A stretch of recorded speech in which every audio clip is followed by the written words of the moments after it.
ओम शांति। आज की मुरली से ज्ञान योग धारणा सेवा की विशेष पॉइंट।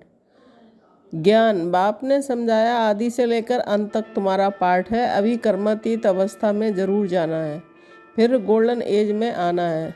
सेकंड, बाप की मत पर चलना होता है। श्रीमत पर हमको यह स्वराज पद पाना है। मनुष्य देवता बनने में देरी नहीं लगती है। थर्ड, आगे चलकर जोर से साक्षात्कार होंगे।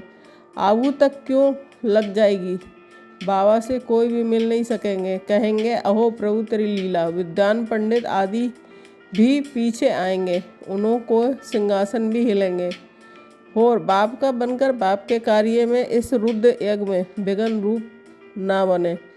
अगर कोई मुख से बाबा बाबा कहे और चलन रॉयल ना हो तो ऊंच पद नहीं मिल सकता। 5, बाप कहते हैं कि मैं तुमको कर्म अकर्म और विक्रम की गति समझाता हूँ। रावण राज में मनुष्य के कर्म विक्रम हो जाते हैं, वहाँ तुम्हारे कर्म अकर्म होते हैं, वहाँ दैवी सृष्टि। योग 1 पॉइंट, जितना तुम याद करते हो उतना तुम प्यार पाते हो। विक्रम विनाश होते हैं और धारणा भी होती है। सेकंड, बाबा ने आशिक मासूक का मिसाल बताया है। वह भल धंधा करते हैं और वह भल चरखा चलाती रहती तो भी उसके सामने मासूक आकर खड़ा हो जाता है। आशिक मासूक को याद करते, मासूक फिर आशिक को याद करते। यहाँ तो सिर्फ तुमको एक बाप को याद करना है।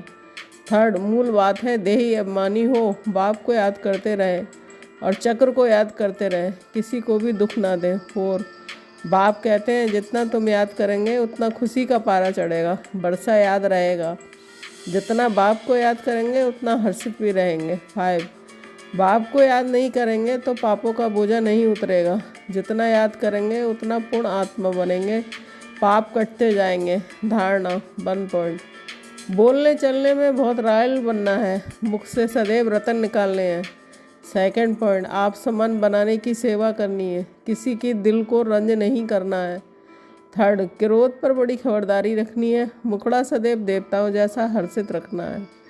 4, स्वयं को ज्ञान योग बल से देवता बनाना है। 5, शिक्षाओं को स्वरूप में लाने वाले ही ज्ञान स्वरूप प्रेम स्वरूप आत्मा है। सेवा 1 पॉइंट, बच्चों को खुशी का पारा चढ़ा रहना चाहिए, जो भी आए उनको रास्ता बताए।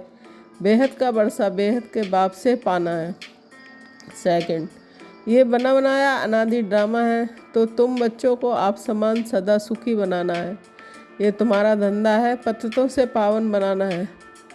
जैसे बाप का धंधा वैसे तुम्हारा। थर्ड, बाप समझाते हैं कि तुम लाइट हाउस हो ना, हर एक को रास्ता बताने वाले हो, शांति धाम और सुख धाम का। और सबको बाप का परिचय दो। बोलने करने की भी बड़ी रॉयल्टी चाहिए। ईश्वरीय संतान के मुख से सदैव रतन निकलने चाहिए। तुम मनुष्यों को जो दान देते हो, रास्ता बताना है और समझाना है। ओम शांति।